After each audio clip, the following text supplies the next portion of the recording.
Hey everyone, welcome back to the Sports Psych Show. Thanks so much for joining me. Today I'm joined by sport psychologists Dr. Alison Maitland and Jenna Ashford. Alison and Jenna, welcome. Nice to be here. Hi Dan, thank you.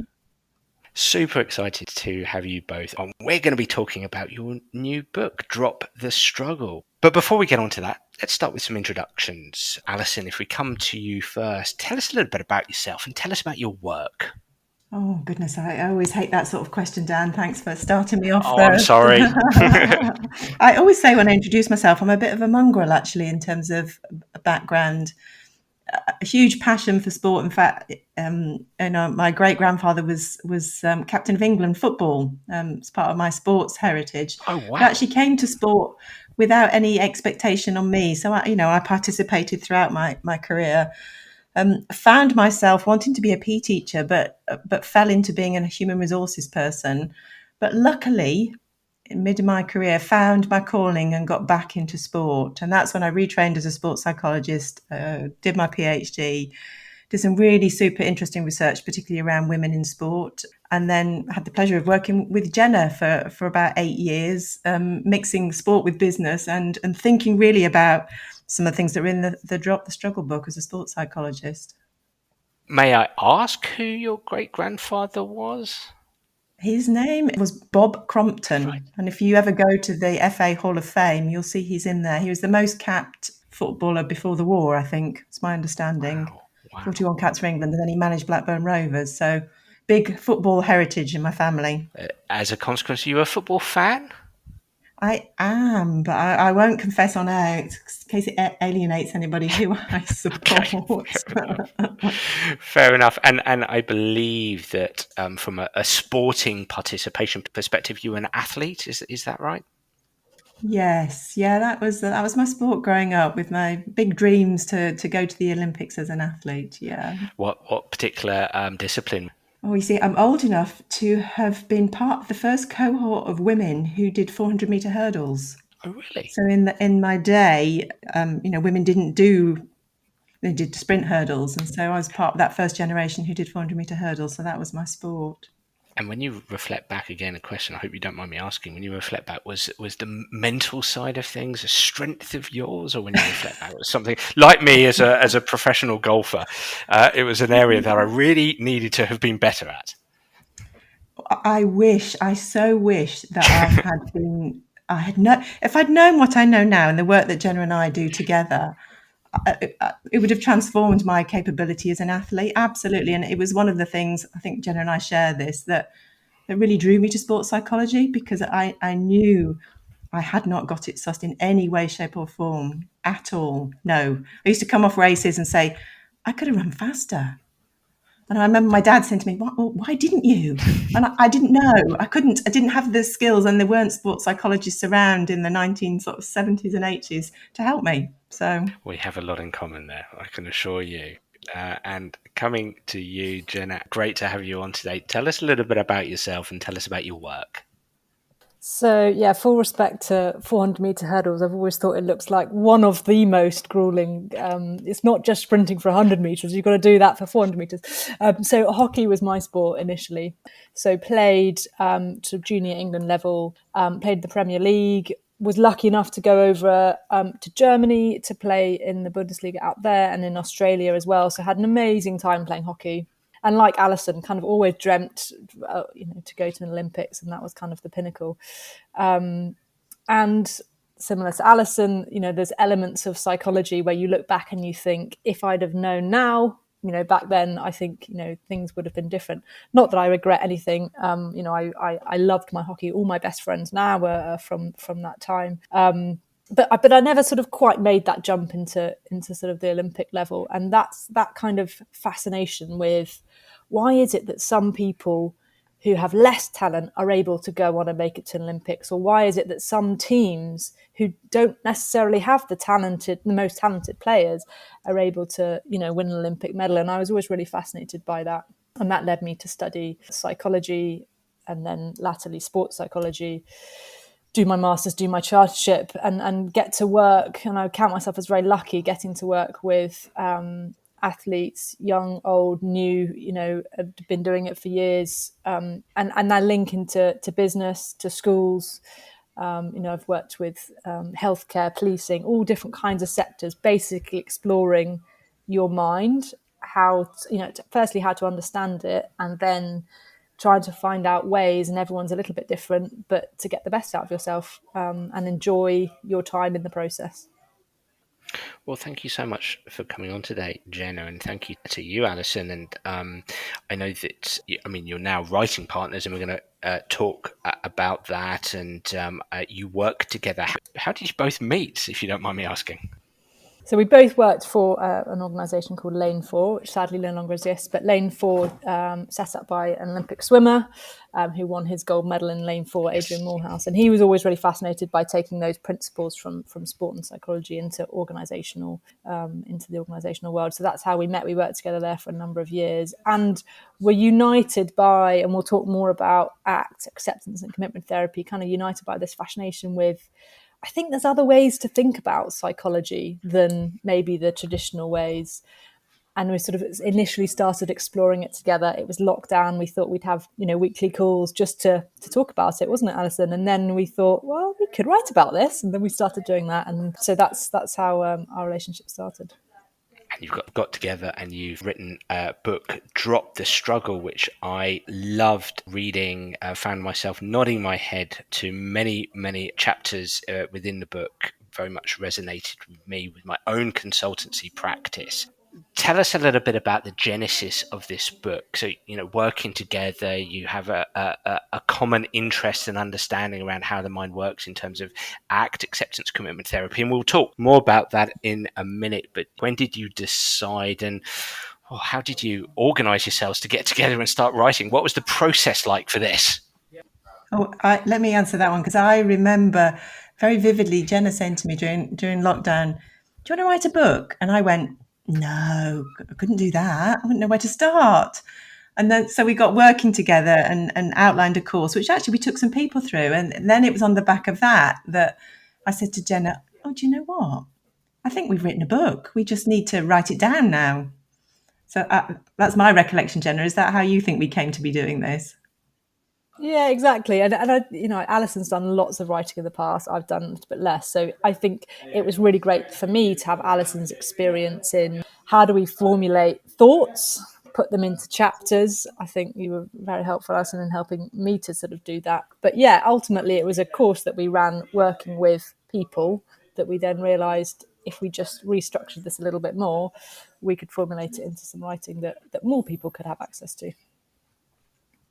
And the title, Drop the Struggle, I think it's going to become pretty apparent as we go through each chapter as to why the book is called that. But was that a title that came to mind straight away, or is that something that emerged over time?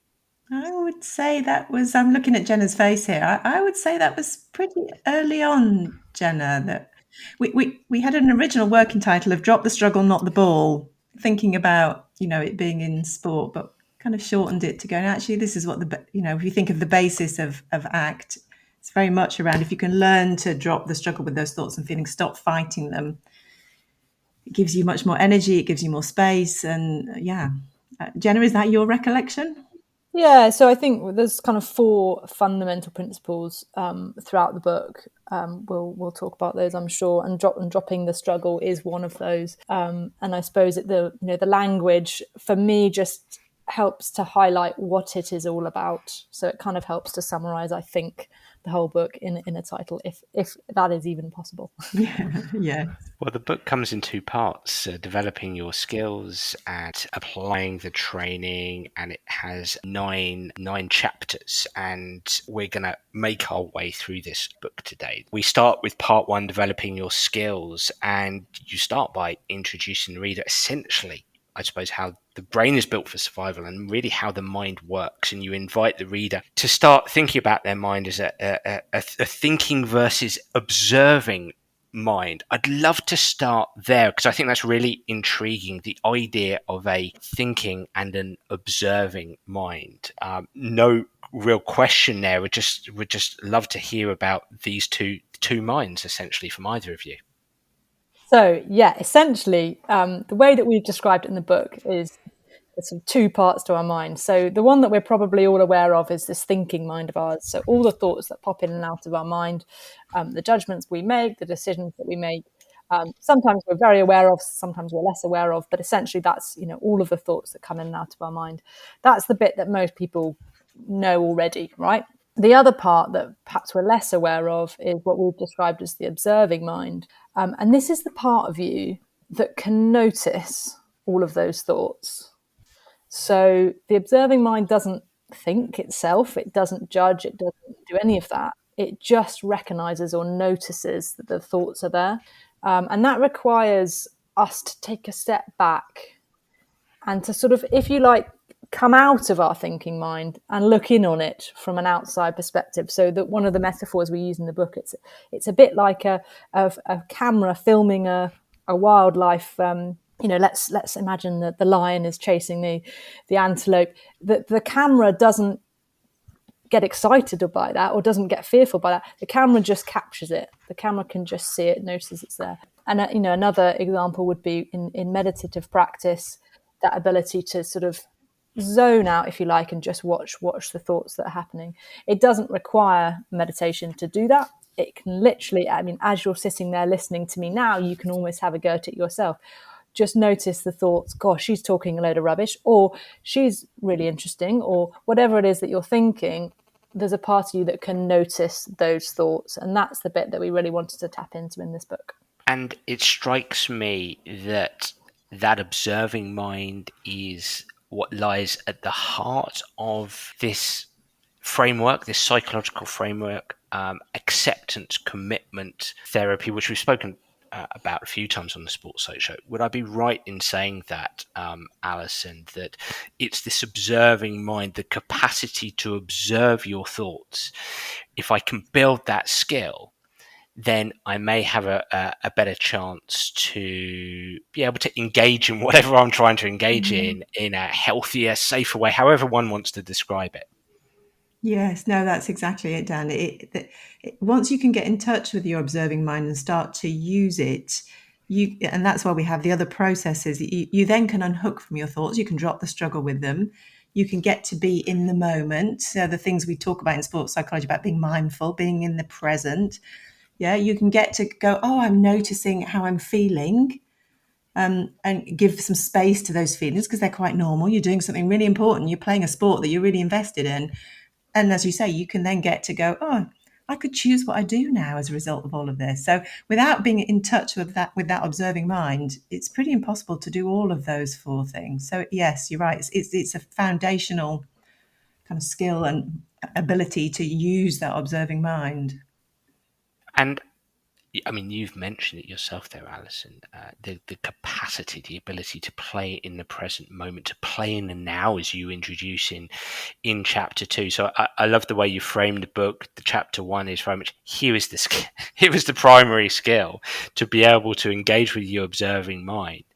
And I'm assuming in chapter 2, where you introduce the reader to playing in the now, utilizing that observing mind in a manner that helps you stay present. Can either of you give us some ideas or thoughts that you had in chapter 2 around play in the now? We all hear about playing in the now, but can you tell us a little bit about the importance of this or the skills to be able to do this? Well, let me start us off, and then I know Jenna is pretty expert at some of the mindfulness techniques, and I guess in sports psychology we've been used to using the term mindfulness, but what both Jenna and I love about ACT is it's a very intentional mindfulness. You're not sitting on a cushion meditating mindfulness. It's about very purposely being in the present, not in the past about what might have just happened to you, a kick you just missed on the pitch, or what might happen, the opponent you might be playing against, or whether you might get picked, or any of those things. It's about that ability to notice and be right in the present moment. And then it's about using mindfulness, and all mindfulness is about noticing X, whatever you want to call X, noticing the situation to do that. But Jenna, you're brilliant at some of those ways to be mindful. Oh, yeah. I think when we think about sports performance, when things go wrong, or when, let's say, when we're not at our best, in our experience, a lot of that is because we are in the past or we're in the future. So like Alison said, you've done something earlier in the game, or, a previous event where things haven't gone well, and that's kind of sticking in your mind and going round and round, and you can't quite let go of it.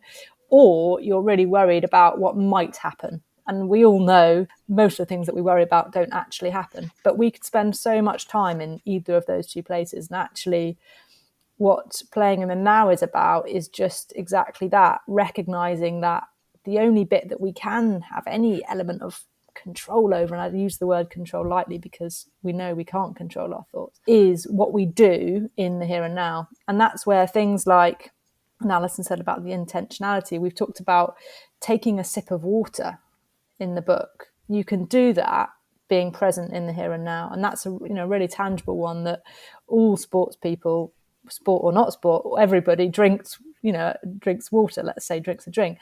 And you can do that, and you can totally be worried about something that's, a meeting earlier in the day or something you've got coming up later. Or you can just really stop and think, I'm just going to notice this liquid going down my throat. And just that process is an example of what can help you to be more mindful when it really matters. When you've got a big interview, a presentation, when you've got that penalty kick or that really important race that you want to perform well in. It's all the little practices that help you to develop that skill. So, taking a sip of water, tying up your shoelaces, doing the washing up, anything away from the sports arena as well. Anything you can do mindfully, you just have to be intentional about it.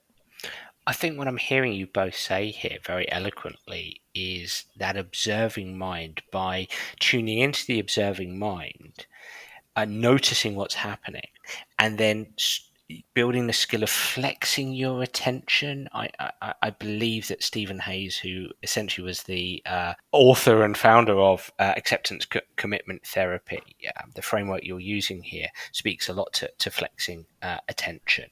And a practical example of that you actually give in the book is Novak Djokovic, and I actually commented on a video that I saw the other day around Novak Djokovic, and him sort of saying, well, I notice my thoughts coming and going, but I'm able to flex my attention onto the task at hand.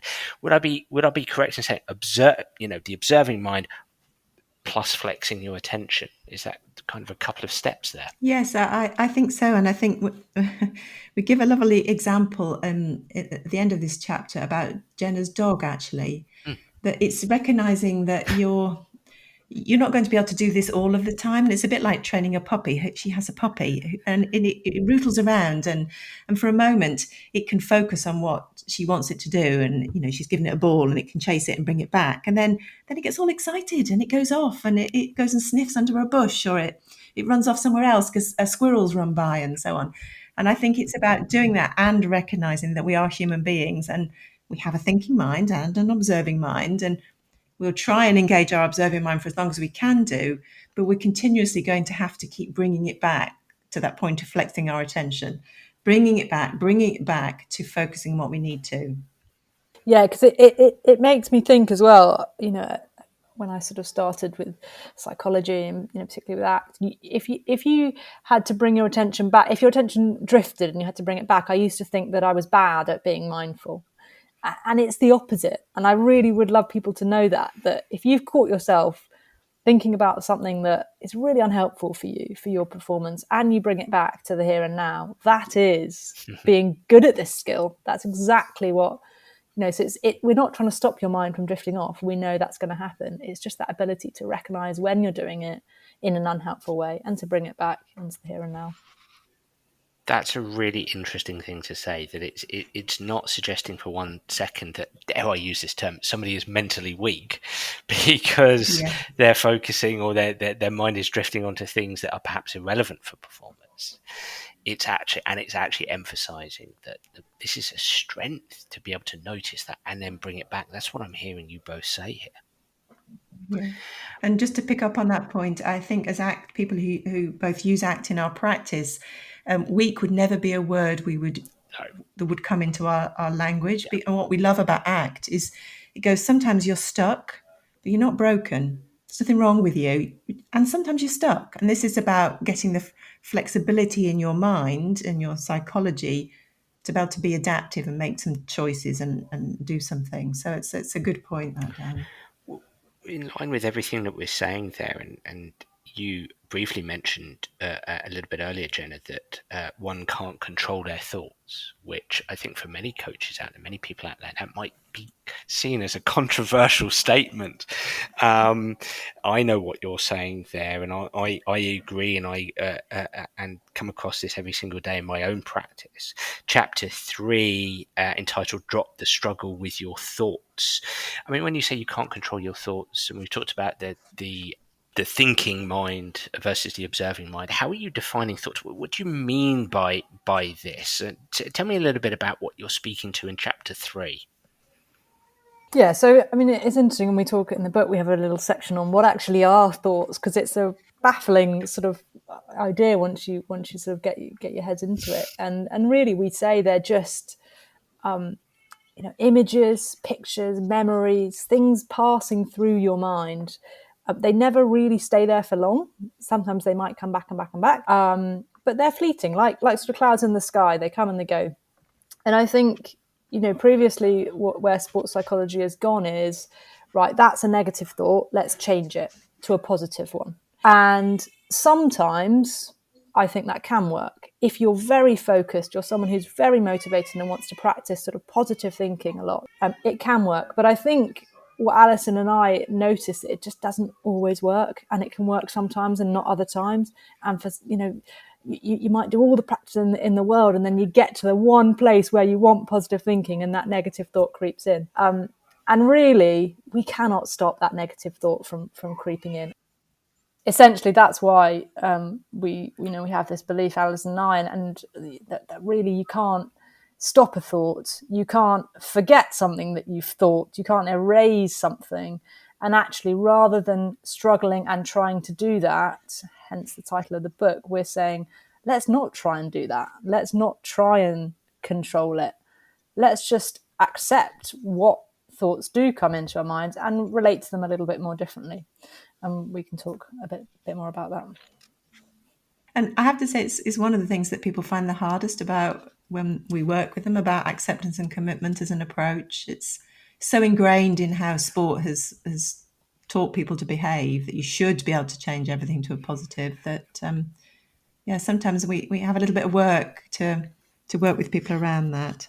Yeah, you're quite right, and building on that, the socio-cultural landscape of sport tends to be aligned with positive thinking, doesn't it?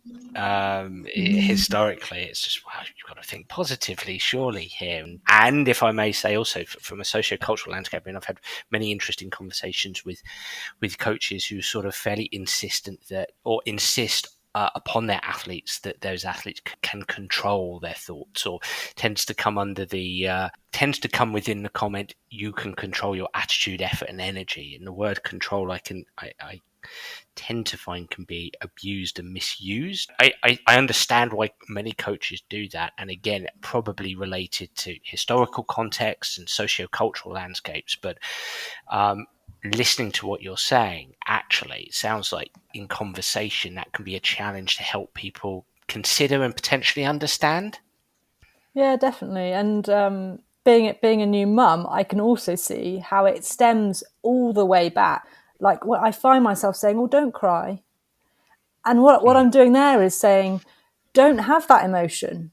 In sport, someone might say, don't think that, or don't feel that, don't be nervous. That's another, one we hear a lot.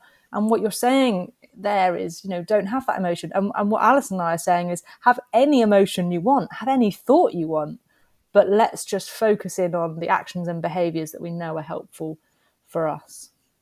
That's a neat segue to the next chapter, because in the next chapter, you're asking people to accept being uncomfortable. And this is what I was going to say to you both, is if one accepts that thoughts, emotions, feelings cannot be controlled as such, and you're asking the reader, you're asking athletes to let them in, allow them to be there, many might say, yeah, but these thoughts, having these thoughts and having these emotions and feelings, those are uncomfortable experiences. But in chapter 4, you're saying you've got to accept being uncomfortable. Can you unpack that a little bit for us, accepting being uncomfortable?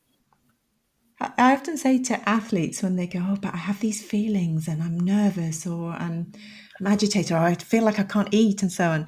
And when we get underneath it all, we go, is what you're doing important to you? And they go, yeah, I really want to play well, or I really love my team, or I don't want to let people down, or I don't want to let myself down. Or when you unpick it, when they're playing their sport, they're not, if they're kicking the ball around just with their mates, they don't have any of these feelings. They never want to fight the feeling of nerves or anxiety or pressure or whatever it is. But as soon as it becomes something that's important and as the stakes go up, those feelings are there. So they're a brilliant signal to the athlete that what they're doing is really important to them. And so I think that's always the starting point to get the athlete to think, okay, actually, this is important to me. So yeah, it does come with a set of feelings. So, and you have a choice then as to whether you go, well, I'm not going to take that penalty kick, or I'm not going to, try for the next team up, or I'm not going to go to the Olympics because I don't want the feeling. And so the work that I think we're trying to unpick in this chapter is going, well, what would it be if you could accept being uncomfortable, if you could make space for some of those feelings? And going back to the metaphor that Jenna said about the clouds rolling through, I mean, Dan, in some of the acceptance and commitment work done, there's a lovely sky and weather metaphor, which is going, your thoughts and feelings are like the weather. The weather comes and goes, it rolls through. The feelings will be there, but once you finish the competition, the feelings will go away.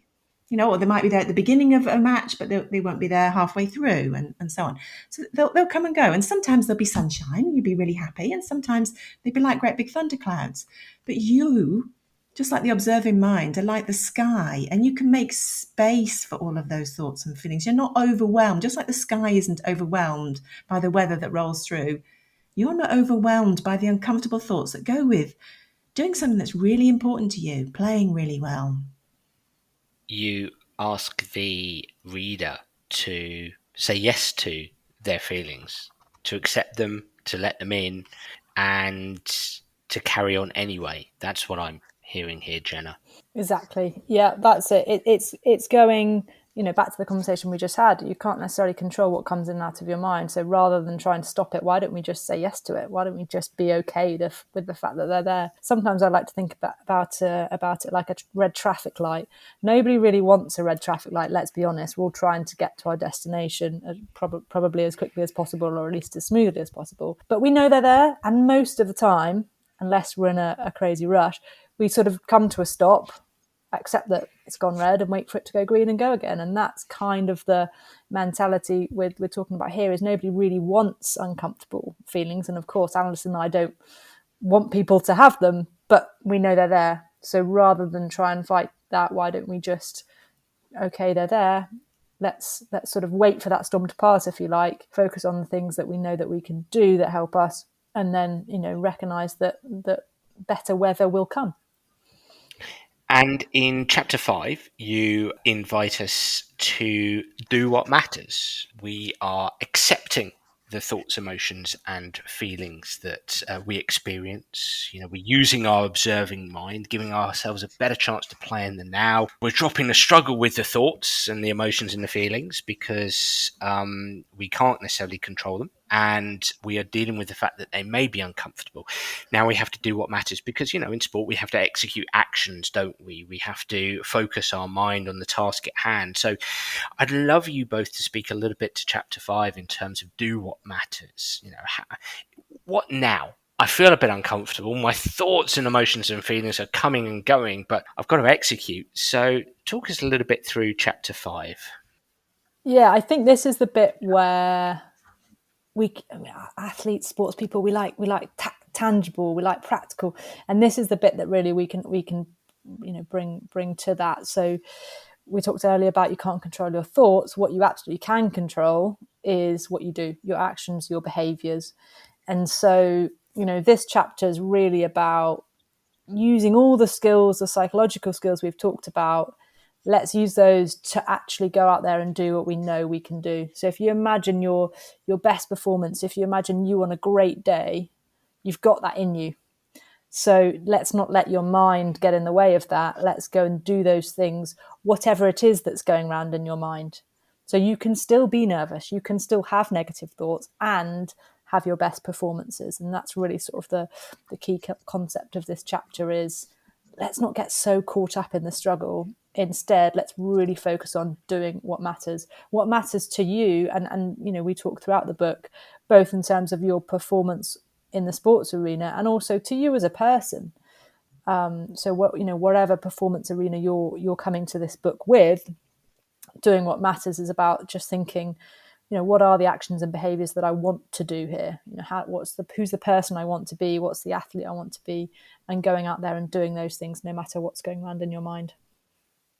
And I know that acceptance, commitment, and that word commitment I'm about to emphasize reinforces this notion of making a commitment, taking action, as you're saying there, Jenna, executing actions in a particular style, perhaps. And I think it leans towards values, Alison. Would I be right in saying this? If one knows their values, then one can perhaps ascribe their values to their actions. Can you talk a little bit to us about values and commitment and taking action? It's one of the things that really struck me when I learned about acceptance and commitment therapy. It's something I'd never thought about as a sports psychologist at all. And I think Jenna and I like to use the sort of phrase, it's a bit like a compass. It's a bit like your values give you direction. And sometimes when I work with athletes, I say to them, it's a bit like Cinderella's shoe. When you know what your values are, it's a bit like the Ugly Sisters couldn't put the shoe on, but they're your shoes. You put them on. They're the things that fit you and about who you are. And if you can live those, so if I think about myself, going back to this, in my introduction, going, I didn't achieve some of the things I could have done in sport. If I'd known that my compass was my values, there'd have been a whole lot of things I would have done differently in terms of the goals that I set, the direction that I went. So one of my big values is around courage. It comes to the fore pretty much all of the time that I step into everything. Actually, if I'd stepped up to a race with courage, I'd have run a very different race each time. Instead of it, nearly every time I held back a little bit just in case I couldn't quite get to the end or I wouldn't quite make the last hurdle or whatever it is. So values are incredibly important in providing that compass, but also providing that longer term motivation to get you out of bed and do the things that are important to you. So for me, it's one of the most important parts of using acceptance and commitment therapy is when you can understand your values. It's like, oh, great, I know where I'm going and I've got something to help me keep doing the things that are important to me when I feel a little bit overwhelmed by it. Within the book, you are providing the reader with these little nuggets that they can utilize in order to sit with the uncomfortable, disassociate from the thoughts, emotions, feelings, choose values, make a commitment to executing with those values in mind, applying them to actions. And part 2, you inviting the reader to apply the training that you've been speaking to. I mean, that's such an important thing, isn't it? To actually apply what you've been speaking about. And chapter 6 actually is entitled The Confidence Choice. And you're bringing this word confidence. You start with the truth about confidence. What is the truth about confidence? Because I think perhaps you might take a slightly different lens of the world, of the sporting world with relation to confidence. It's a word that's used, bandied around all the time. And a few times on the Sports Psych show, we've had a few people going, I'm not too sure about confidence. We've had a few sports psychs share their thoughts on confidence. So please do tell us a little bit about confidence and its relation to the things we've been speaking to so far. Yeah, I remember reading Russ Harris's book, The Confidence Trap, quite some years ago now. He's a great ACT practitioner.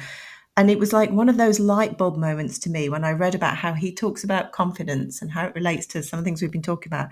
It's like it smacked me in the kind of the middle of my forehead when he said, the action of confidence comes first. The feeling of confidence may or may not come later, and And I think for me, that's the crux of the matter of if you can understand that actually you have to step out with confidence, and you may or may not feel confident. That's a game changer for me in terms of how you step forwards in terms of this. So you're not waiting.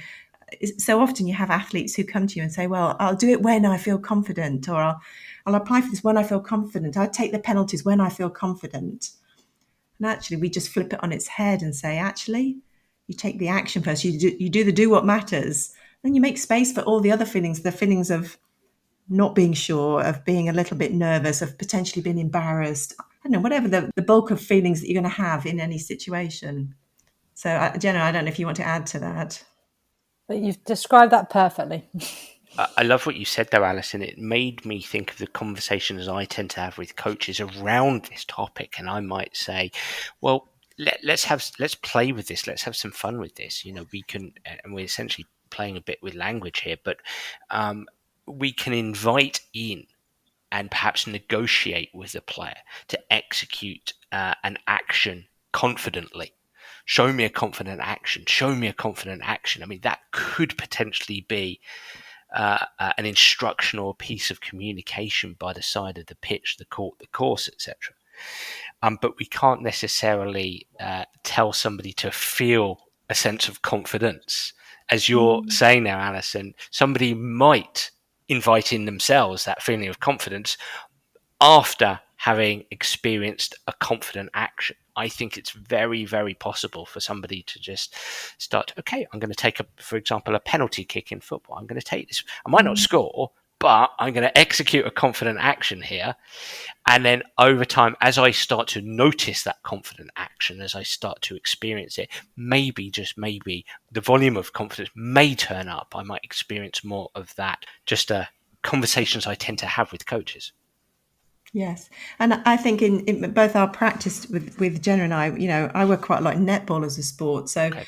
I'd have players come to me and say, hey, I want to, I'm just not playing how I want to. And if you can go back to what we were just talking about in the last chapter, go, what are your values? What's important to you? How do you want to play? And they'll say, well, I want to be decisive, and I want to, step forward and mark my player tightly, and I want to be really well warmed up. And if you take all of those actions and you say, okay, could you do all of those? And they say, yes, absolutely, I could do all of those quite confidently. Even though the feeling, you still have some feelings that go with, I don't know how it's going to turn out, and what might the other player do, but they can still take the actions confidently. And that, to me, that's a game changer in terms of confidence. And it's so freeing for the athlete that they don't have to have this feeling. We're recognizing it's okay to doubt yourself. It's okay to have that thought to go, oh, maybe I can't, maybe I won't, maybe I might screw up here, whatever. It's quite liberating. And normally there's a time in your sporting history where you have felt confident. It might have been years ago, but normally people can relate to, that one time, even though where they felt, really confident. And that's what we encourage people to think about. If you were feeling confident, let's just imagine you were, what would you be doing? What would you be saying? How would you be interacting with others? And sort of take people to that place, Yeah. and then say, well, go and do those things. So it's not like it's rocket science and we're suggesting some magical thing of confidence. It's just, you already know it. You've done it. You've got to take yourself back to doing that again.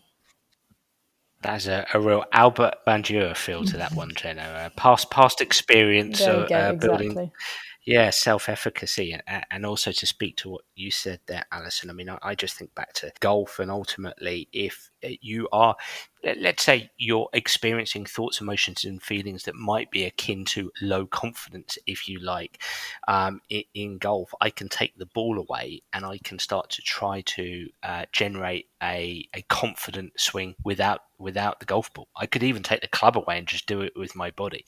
So I tune into an action or a behavior that is confident. So yeah, I love that. And I love where you've taken this book with the next chapter, which is entitled Create the Energy to Succeed, because so far you've spoken about the importance of the observing mind, staying in the now. You invited us to accept the uncomfortable, take action, worry less about confidence, but potentially execute in a confident manner.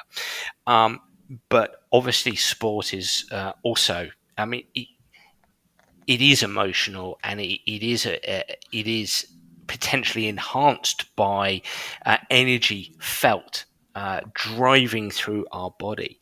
So can you speak a little bit to this chapter, and how you help players create energy as they're going about their tasks, their actions as they compete?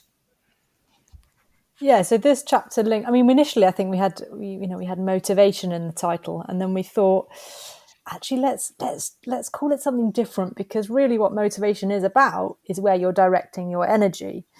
And we use a very similar concept here to the confidence chapter, which is that yes, sometimes you won't feel motivated. Sometimes actually it's a bit wet and cold and we can't really be bothered. And that doesn't mean that all of a sudden you've lost your motivation and therefore you're a useless athlete. Actually, it means just sometimes we might need to direct our energy a little bit differently. And this chapter is very much around, again, what are the things that are helpful for you for creating and maintaining your energy? And therefore, let's go and focus on those things. Goals clearly play, a really important part in our motivation, in directing our energy. We've talked about values, which we really believe need to link to goals in order for you to be the sort of happy, content athlete as well as someone who's achieving your goals. So it's very much around just being really clear on who you are as an individual, what your goals are, what your values are that align to those goals, and making sure that you have the actions in place to lead you towards those. One of the other things I think is really important in motivation, we often beat ourselves up for the fact that we haven't got out of bed, or we just wasted the whole day, or we didn't go to training, or we didn't do that session as well as we could, or whatever our thinking mind is saying to us at that point, beating us up.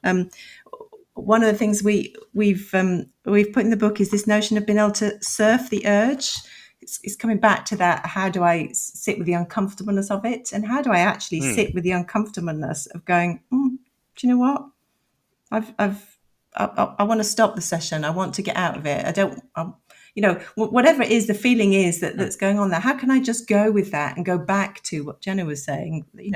Those things that are important to you. Go back to your values. Go back to your compass. Go back to the commitments to action that you've taken, and sit with all of that stuff that's kind of going on inside your head and inside your body.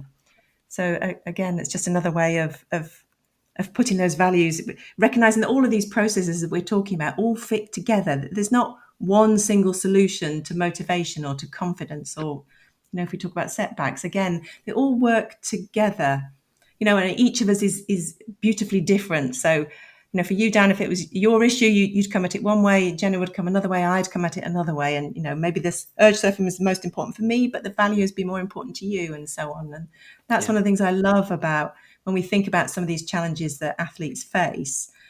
All these things work together, but they're very unique to who you are. Well, something I really enjoy about your book, and you're speaking to this, Alison, is the little tools and techniques that you can utilize. You just spoke there to urge surfing, which for me, when I read it, was very much striving to have an intelligent negotiation with yourself, essentially, as to whether you should push on or walk away from your exercises. And you speak to give your mind a name, focus on small actions, lots of little ideas that readers can take with them, in this case around motivation, but every chapter is filled with them. And the next chapter, embrace setbacks and failure. We all have setbacks, we all experience failure. How do you treat setbacks and failure in this book? Can you speak a little bit to chapter 8 for us here? Let me kick us off then. One of the things that I often find with athletes is we can, when we've had a setback, we get caught up in that story of who that makes me. If I'm not a success, that means I'm a failure. That's a really internalized view of who you think you are. It's like suddenly that becomes who I am. And as Jenna was talking about, actually, it's just a set of feelings and a set of thoughts. like the clouds just passing through our sky that we can notice. And so I love that notion of, do you know what? Sometimes I'm this. Sometimes I don't know, whatever it is you thought. I'm brave, and sometimes I think I'm capable, and sometimes I think I'm a complete failure, but not always. And so I love the notion that you can just hold it, that kind of story that you tell yourself a little bit more lightly, that actually it's just a story. And there are many stories we could tell about the situation where we've just had a setback, but it's just one. And actually we can choose then to think about how we talk about ourselves. Who really am I? Oh, I'm actually Alison, and I'm all of these lovely things, not just the setback that's happened to me. So I love that about ACT, that it just gives us a wholly different relationship with who we think we are. We're like a multi-room castle, not this tiny little setback room that we attach ourselves to. Yeah. Choose your story. I love that. And you close the book, chapter 9, entitled The Onward Journey. And you very much ask the reader to enjoy the journey, enjoy the experiences that they're having as they scale their sport and life in general, and the workplace. Can you speak a little bit to this final chapter? How do you close this book? What main messages are there for those listening in? Yeah, I think there's a couple actually. I think one of them is to go, do you know what? This isn't necessarily easy. It takes practice that we have to work at this. There's no quick fix to this. As Jenna said when we were talking about mindfulness and how our mind wanders off. You have to keep working at it, and it's the same with all of the processes that we're trying to teach people in the book. So I'd say that's one message. And I think we give it a nice little sort of a list of Monday. Make Monday your, do what matters day. Make Tuesday your, accept being uncomfortable day. Get practicing some of these things, because the more you start to use that observing mind and you start to work with some of these skills, the better you get at them. Like anything in sport, when none of us got good at sport without practicing what we do. And I think that the second message it is very much around, this is about giving you flexibility to make choices about who you want to be as an athlete and how you want to be. And so the last kind of tool we share, it's the choice point. It's a brilliant tool for helping us to really think about, how do I want to be as an athlete? What do I want to do? How do I want to show up? How can I then use some of the tools I've learned to get me making those choices and doing the actions that matter to me? But it's all about, they're all okay. Make a choice. And Jenna wrote the lovely section on self-compassion. It's going to, you know what? You're going to screw up sometimes. Sometimes you're going to have a terrible game, or you're going to miss a shot, or you're going to, mess a dive, or whatever your sport is. So just hold yourself with a little bit of compassion. And Jenna, I don't know if you want to speak to self-compassion. You speak very eloquently about that. Well, we talk about it like, as how you talk to yourself versus how you might talk to a friend. And I think the vast majority of us would be a lot more critical to ourselves. In fact, we wouldn't dream of saying to a friend some of the things we say to ourselves.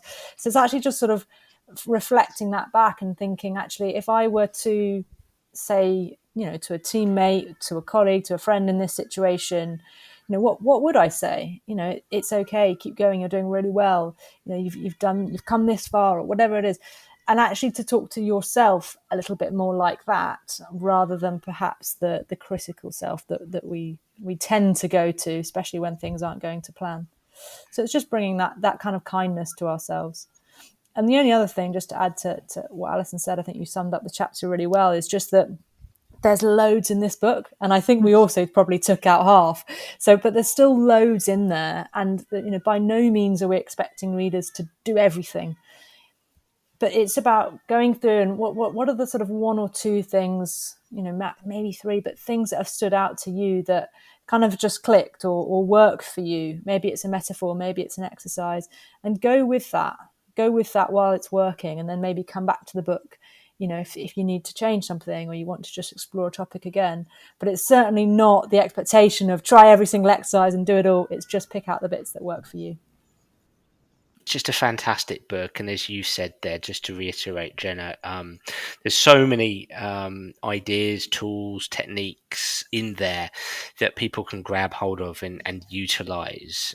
It's a wonderful way to see the application of sports psychology to sport and life. And the book is entitled "Drop the Struggle: A Transformative Approach to Achieving Your Potential in Sport and Life." I can't thank you both enough for coming on and talking about this great new book. And I know that you will have tapped the interest of everybody listening in. So perhaps, Alison, you can share with us how people can find you, follow you, and potentially get in touch with you. Okay, yes, we'd love to speak to people. You can find Jenna and I through our sports psychology business, which is www.yellowtailgroup.co.uk. But also separately, Jenna and I work through. Jenna works in education. She'll have to give the web address of Moonshot Series. Moonshotseries.co.uk. And I work in a women's leadership development business called Becoming.International. So yeah, and we're on social media, both of us. We love to. Jenna probably, she's younger than me, does Instagram. I'm more of a LinkedIn girl myself. So yeah, but you can find us in both those two, and we'd be really happy to follow you back and start a conversation about all of this, because I think what we feel passionately about, and hopefully if you read the book you'll get that sense, is ACT has been transformative for both of us, both for ourselves personally, but also for the athletes and coaches who we work with, and the children in Jenna's case, and the women I work with more broadly, in terms of, I can't put it into words really, just opening up the world of choice to people, and the impact on their well-being, what they can do, how they think about themselves, and so on. So I think I speak for both of us that it's had a huge impact on our practice, and we're better practitioners for finding ACT and applying it to what we do. Well said, Alison. Thank you so much for that. And thank you so much, both of you, for coming on. Thanks so much, Dan. Well, everybody, I really enjoyed that podcast, and I'd love to hear what you, the listener, think. So please do get in touch via Twitter or Facebook, or through my website, danabrahams.com, to tell me what you think of the Sports Psych Show. And if you do have any suggestions, I'd be delighted to hear them. I'm already looking forward to next week's episode. Bye for now.